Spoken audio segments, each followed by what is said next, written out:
গত কিছুদিন ধরে আপনার এই লাইটটির চার্জ নিচ্ছে না। তো আমি যদি এর যে চার্জারটি রয়েছে আমি এটি চেক করলাম, এই হচ্ছে এটির চার্জার। তো আমি এখানে জ্যাকটি খুলে দেখলাম যে এখানে যে পজিটিভ যে লাইনটি রয়েছে সেটি আপনার ডিসকানেক্টেড, এর জন্যই মূলত আপনার চার্জ নিচ্ছে না। তো আমি এখন জ্যাকটির সাথে আপনার এই লাল তারটি কানেকশন দিব এবং দেখতে পাচ্ছেন যে আপনার এখানে যে নেগেটিভ যে লাইনটি রয়েছে সেটি আপনার ভালো মতো সোল্ডারিং করা হয় নাই। তো আমি এখন আপনার এটি ঠিক করে তারপর চার্জ দিয়ে দেখব।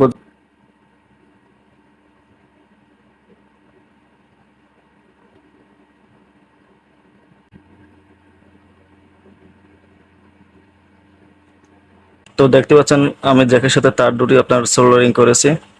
এর যে মাঝখানে যে পিনটি রয়েছে সেখানে হবে পজিটিভ এবং সাইডের এটি হবে নেগেটিভ। তো আমি এখন এর ভোল্টেজ চেক করব যে এর আউটপুট ভোল্টেজ আসতেছে কিনা। যেহেতু চার্জার লাইটে আপনার 5-6 ভোল্ট আসবে, তাই আমি মিটারে 10 ভোল্ট সিলেক্ট করেছি। এরপরে আবার মিটারে যে নেগেটিভ পোর্টটি রয়েছে সেটি আমার নেগেটিভে কানেকশন দিয়েছি এবং পজিটিভ পোর্টটি আমি এখন পজিটিভে ধরবো এবং দেখবো যে আমার ভোল্টেজটি আসতেছে কিনা। তো বন্ধুরা দেখতে পাচ্ছেন আমার ভোল্টেজটি কিন্তু আসতেছে, এখানে 5 ভোল্ট দেখাচ্ছে আউটপুট। তো আমি কিন্তু লাইটটি আপনার খুলে ফেলেছি এর কানেক্টরগুলো আপনার পরিষ্কার করার জন্য, এবং এই হচ্ছে এর ব্যাটারি। তো আপনার এখানে দেখতে পাচ্ছি আপনার ব্যাটারিটি 2.4 ভোল্ট 1800 মিলি অ্যাম্পিয়ারের। তো আজকে আমি জ্যাকটি কানেকশন দিয়ে দিলাম, এখন আমি চার্জ দিয়ে দেখব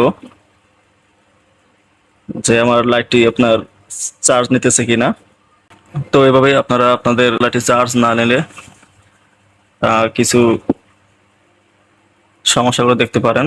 প্রথমে আপনার জ্যাকটি চেক করে নিতে পারেন, এরপর এখানে আউটপুট ভোল্টেজ আসতেছে কিনা সেটি চেক করতে পারেন, অথবা আপনার লাইটটি যদি না জ্বলে তাহলে আপনার এই সব যে কানেক্টর রয়েছে এখানে মাঝে মাঝে আপনার ময়লা জমে, তো সেটি আপনারা পরিষ্কার করে দিতে পারেন। এটির ভিতরে আপনার মাঝে মাঝে ময়লা থাকতে পারে যার কারণে চার্জ নেয় না মাঝে মাঝে। তো মূলত এইসব কারণে আপনার ব্যাটারিগুলো চার্জ নেয় না। এছাড়া যদি চার্জ না নিয়ে থাকে তাহলে আপনার ব্যাটারিতে সমস্যা হয়ে থাকে, তখন ব্যাটারিটি পরিবর্তন করলে আপনার টর্চ লাইটটি আবার ঠিক হয়ে যায়।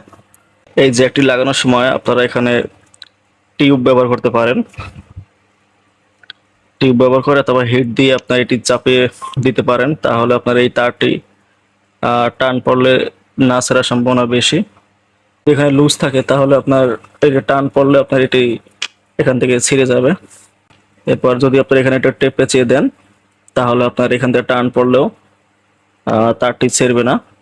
তো আমি এখন এখানে আপনার একটু টেপ পেঁচিয়ে দিব, টেপ পেঁচিয়ে আপনার একটু জাম করে দিব আর কি।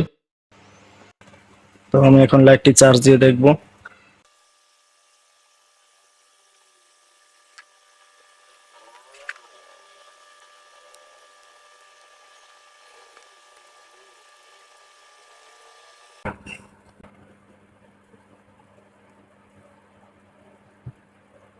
তো আমার লাইটটি কিন্তু আপনার চার্জ নিতেছে, দেখতে পাচ্ছেন আমার লাইটের ব্রাইটনেস কিন্তু বেড়ে গেছে।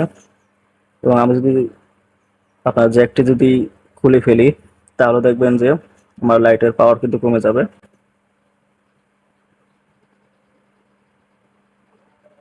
তো এখানে কিন্তু আমার লাইটটি আপনার ঠিক হয়ে গেছে, এর যে চার্জার সমস্যা ছিল তো সেটি আমি সমাধান করে ফেললাম।